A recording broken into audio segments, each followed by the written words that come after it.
I'm thrilled to welcome Reena Such to the Coactive Marketing Podcast. As a partner at Day One Strategy, Reena leads the AI and digital strategy team, where she leverages over 16 years of experience to drive innovation in healthcare marketing.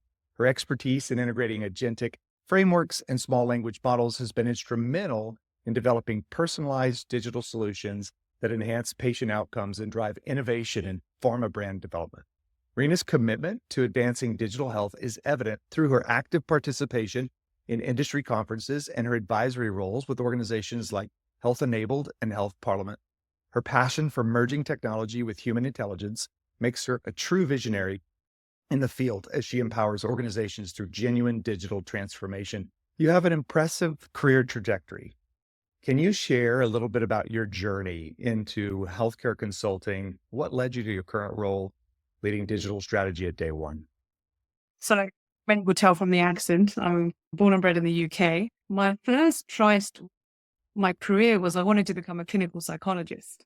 I worked in the National Health Service in a place called Camden, which is extremely diverse and wonderful in London, and under the amazing team. And I realized how difficult clinical work is, that I was far too young to be advising anyone on their life, but also the frustrations of public health and being able to deliver something like mental health care meaningfully is really, really tough. And it was only going to get tougher with new legislation coming in. So in my early days, I kind of spun around a little bit in patient care, clinical work, and then also went to policy before pivoting over to more of a commercial role. And I spent 12 wonderful years at a company called Ipsos, which is one of the largest market research houses in the world. I learned the true way of conducting research from qualitative to quantitative, and then the digital methodologies came in. And I had a natural inclination towards health tech. I remember 2014, where all of the hype began really going. I was working a lot with pharma historically and currently predominantly work with pharma companies. And at the time, it was all about the drug and it was all about the doctor. Like 99% of the work was all about the doctor, hardly anything about the patient. And in that last 2014 to now, that's 10 years, that shift has really changed. The workload and the work commissioning, which you can always follow and you can see the trend, move. Now probably the dial is still 60 to 70% doctor, but there's much more focus on the patient and there's much more research being done specifically to understand the patient experience. With that came consumerization of health. With that came technology. So the first pioneers, the original jawbone that gave birth to wearables, Babylon Health, when I watched Ali Balsa on stage in London show that first telemedicine product, to all the way through to now what's happening with AI. I was very fortunate in 2014 to then start to take my career into digital health, became the global lead for that. And that's where the consulting role really evolved, where I understood I could give an answer, not just a data point, which I think is a big moment in your career. Oh, I'm giving you an actual answer, not just a data point to go back depth. to. I love something that I read on Day One's website. We bring together technology and human intelligence to enhance existing approaches. Unpack that for us. So Day One Strategy is a women-founded, women-led business. And 6 years ago, almost, our founders, Abigail Stewart and Hannah Mann, left one of the big corps and realized one of the biggest frustrations they had in terms of the research world, the insights, analytics, strategy world, was the poor use of technology. And so they took that 6 years ago and they made it part of this core proposition. And it's the reason I joined Day One. It's the human intelligence with technology combined and really truly innovating and moving fast to see, what can we do to really scale up? We always felt like we're not going the full way. We're not utilizing that budget fully. We're not thinking commercially enough because we're not bringing together multiple data sources effectively. And there's a lot of fear often. Working in pharma, there's this big compliance barrier and people use that sometimes as an excuse to not innovate. Exactly that. And so for us, it was like, this is what I love about the company. In our DNA is this with technology. And therefore we are pioneering even in this current era where change is happening so fast. We're equipped in our culture to really move forward and try new things quick and learn and then take it to the next. And it really requires our clients to be on a journey with us. So we are That's probably associated with a client set that are also brave and looking to do things differently. How does your team at Day One integrate AI into creating those digital experiences? What's some unique challenges that you are helping your clients overcome and solving for the sector? So I think it's always been quite thoughtful about it. There's a lot of tools at our disposal. Sometimes it's just about peppering in some ideation and some hypothesis building. With generative AI, the creativity element of it, where you can create, AI agents and bring in different personas and have these different experts in the room. It gives us intelligence at scale in a way we couldn't do before. And so we do it a lot to ideate and to create better informed research programs to up level the design of our work. The other way we use it is to help stimulate the future. We're working on a lot of pipeline drugs that are not going to come into the market for the 5 to 8 years. How do you talk to a doctor who's sitting today in 2024 about what Gonna come out later. 2030 is going to look like? Wow. We can now create generative AI videos that can, in a matter of days, which used to be a mission we just couldn't achieve.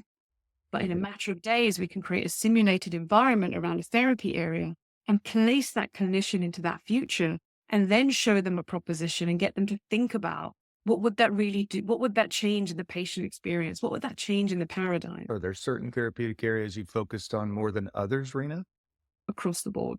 Across the board. I mean, we know there's a huge pipeline in rare diseases, oncology, and dermatological and immunology conditions is probably the most popular, but we are across the board.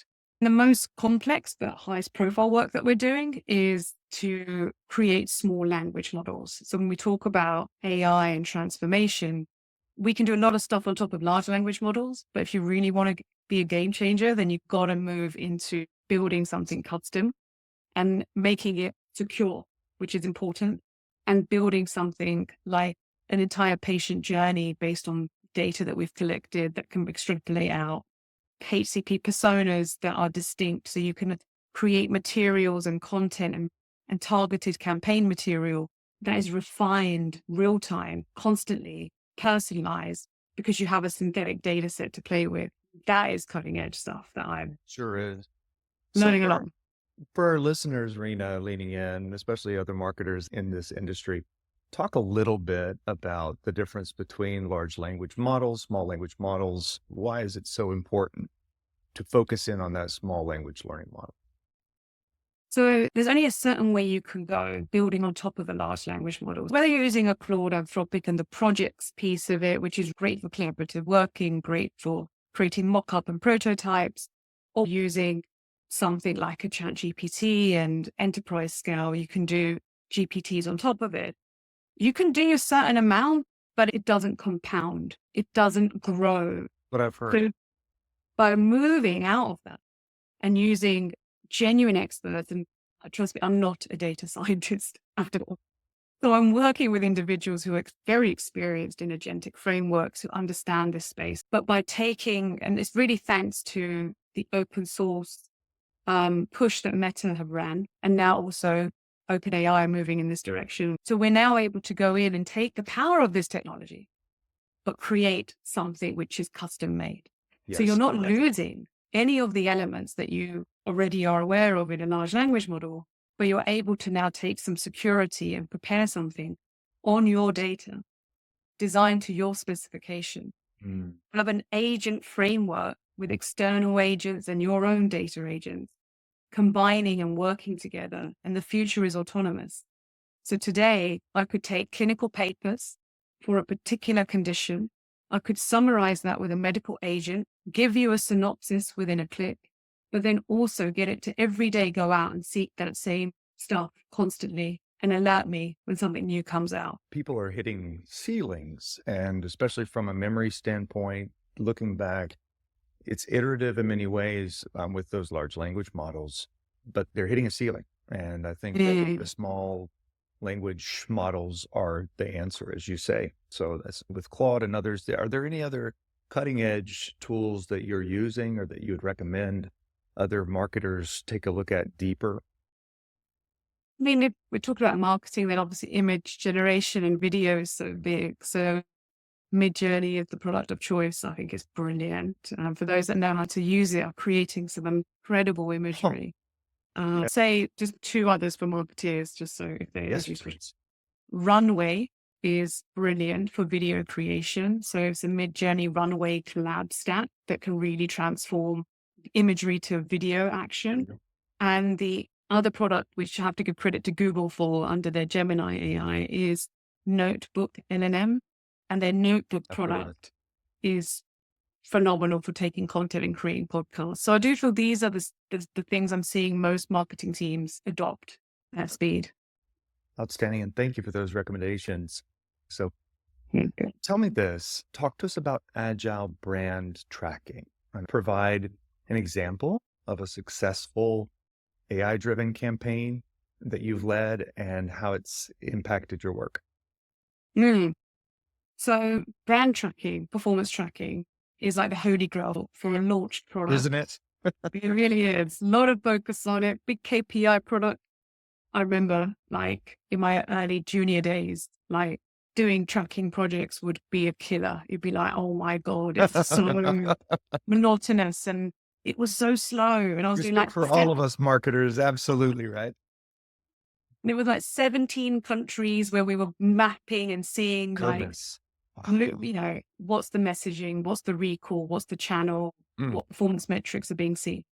I have to say, not a huge amount of innovation has happened in that space. Still arduous, long, expensive. So the reason at day one we've gone down the agile brand tracking route is because we feel it's an area ripe for disruption. And we are really meaningfully focused on how can we fuse together relevant data sources. So for a recent campaign for a client, they had data from three different agencies around how their data is performing. And then we were running a module going out to ask doctors and clinicians a reaction and getting their feedback. We were able to bring those data sets together and create basically weekly report outs of performance across all channels. Now it takes time. The foundation is not quick, but you build that foundation, you can do phenomenal things. And the future for us is also synthetic. Like if we get enough baseline data, we can create synthetic arms of tracking. And then that will really help for that in between and also that future predictive element that so many people ache for. When you We're say not there yet. synthetic, do you mean a certain level of extrapolation happening after quality data comes in? You're able to model that data a little bit? Is that what you mean? Yeah, pretty much. So you kind of start to see what would run as a synthetic representation of the data, like a digital twin. And then we'd start to still continue to collect primary data until the point we feel, oh, it's really now matching up. And there's lots of articles out there, I was just reading one yesterday as well, which are showing at the minute 80% level of accuracy for this stuff. So for me, it's like, this is where it could go. And then you should be able to have agents, AI agents integrated in that model so that they can also do the competitor mapping for you and tell you the competitive performance against yours. Yes. It is siloed, it is all over the place. Clients have to be ready to get moving on this because if your data continues to be this messy, you're not going to achieve what's possible in terms of predictive analytics. It affects everything. I think you're speaking to something that is quite a bit of a pain point for many today across the organization, not just in marketing, but in all facets of your org. I think that is something people are looking to AI for and innovation and more speed, because to your point, it's still immensely manual as much as we want to automate as much as we can. So in your experience, how is the wider adoption of AI transforming communications and advertising as a whole, just from your perspective? I'll be really keen on your view actually, because what's happening is clients now who often would just completely come out to external agencies to sort out their communication and marketing are building a lot more things in-house. And now they're bringing a lot more AI tools in-house. And then it's becoming a bit gray as to who does what. And also I think there's a pushback from the marketing world around still the principles of what's great marketing, right? We have to be really careful of that. However, the challenge I'd give back to the marketing agencies is I've also seen them be really slow in adopting and take charge, because if you don't, then clients have no choice. And even I've been in situations where a client is wanting to test a campaign, very standard type of study, got this campaign, which route should we go down? And in today's world, you can iterate those concepts, but there's been complete pushback from the marketing team. They still say we'll take them 4 weeks, 5 weeks to do any iterations. So we have to run entire research phases on the same static images and not iterate them, not get more value out of that agile testing phase.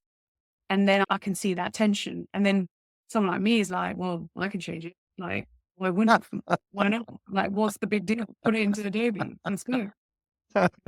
Pragmatically, right? Just do it. I love it. I love it. No, that's a great, I think there is a wider adoption. You touched on this earlier. There is some trepidation around AI, rightly so, just because so many facets of AI remain unproven, or they only execute portions of a framework or workflow very well. And so I think this continues to point us back to the importance of a human subject matter expert guiding and watching over the AI framework.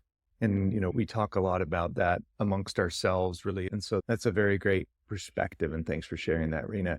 Considerations do you prioritize when implementing agentic AI technology? I'll leave it there and open-ended. What are the things that are most important that you get right from the get-go? I think some of the things that we have to really still be cognizant of is consent.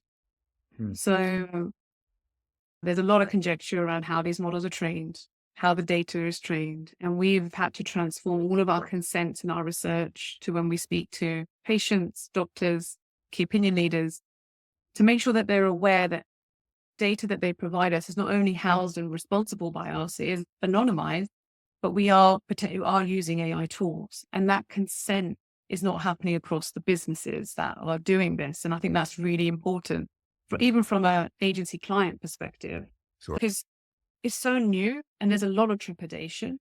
I think we have to be as transparent as possible about the usage of our tools, and we have to be very rigorous in the agency partners we choose in terms of AI, because there are people coming to me with a product that's just on top of OpenAI, and they have no control ultimately about if I want that data to be extracted tomorrow and not used because someone said that don't use my data in a tool. You have to have the ability to do that. You can't just place something in a model and be like, oh, it's done now. I think that kind of informed consent, how we are transparent about our use of it, and how we're very clear that it's a tool. Oversight is human. Our frameworks are our intelligence, our human intelligence. And the tool is designed by us to do certain things. And we have a deletion criteria as well. So things are not stored forever. They are deleted after a period of time. I'd say they're the kind of beyond the don't put information into public sources type stuff that we always tell our team who gets, we're really excited about a tool, but we're like, hold on, we have Wait a second. sandbox solutions, but my goodness, be careful not putting anything proprietary in to publicly owned products, because it could have a huge detriment to our business, right? What advice, Reena, would you offer aspiring marketers as they look at this ever-evolving, very fast-paced, AI-driven world? What advice would you give other leaders in your space? I think we're going into a period of a lot of unknowns and can be really tough. And I think just equip yourself with knowledge. Do not put your head in the sand. Get comfortable with the use of these technologies and really think about, once you have that comfort is number one. This is not going to go away. It's very much a revolution like never before. Much as people may want it to, it's not. It's not going anywhere. And so kind of start to get comfortable and then start to think about how what you have as a subject matter expert, if you have as a marketeer, what you can do with the power of that technology, and focus. Don't be, I think you've got to do some experimentation, But for us as well, there've been moments where I'm guilty of it. I go down a bit of we should do this, this, this, Oh, we this. all are. But like just coming back to, okay, what really are we great at? What do we really want to do and really transform? Because focus will come to results. And also share. Like, I think there's this whole, I don't know if you've read the articles about individuals that secretly use AI, but then they don't share. Right. Yes. Sometimes it's down to company culture because you're not being Correct. open. But That's right. let's all talk about it. Let's all share our wins and our losses on it. You know? It's funny that you say that, because sometimes you'll get a response back and maybe someone's not very forthcoming about their use of AI, and you're thinking to yourself, that just came out of ChatGPT. You know? So Sentences I'm seeing now with capitals randomly appearing. And I'm like, caught in the act, right, Reena? That's great. And it's wonderful. That's why we've started this podcast. That's why we're interviewing amazing folks like you that are involved in the industry, that are truly driving change towards what we want to see. I think it's important that we do share, to your point. I think we can become better collectively on all sides of the front. I think it's a very important thing. And so with that, I just want to thank you for your time and for thank you. leaning in and speaking to all of these items. Thank you. Thank you, Justin. Great fun chatting with you. Today's conversation with Reena Such offered incredible insights into how AI is reshaping healthcare marketing. Here are the top 3 takeaways that highlight the tools, strategies, and ethical considerations driving meaningful innovation in the industry. Number 1, small language models are revolutionizing healthcare. Reena explained how these secure, custom-built AI tools personalize patient journeys and enable real-time dynamic content creation, addressing the limits of large language models. Number 2, agile brand tracking transforms pharma marketing. By integrating diverse data sources and using synthetic tracking, marketers can deliver efficient, predictive brand performance insights that were once unimaginable. Number 3, transparency and ethics in AI are non-negotiable.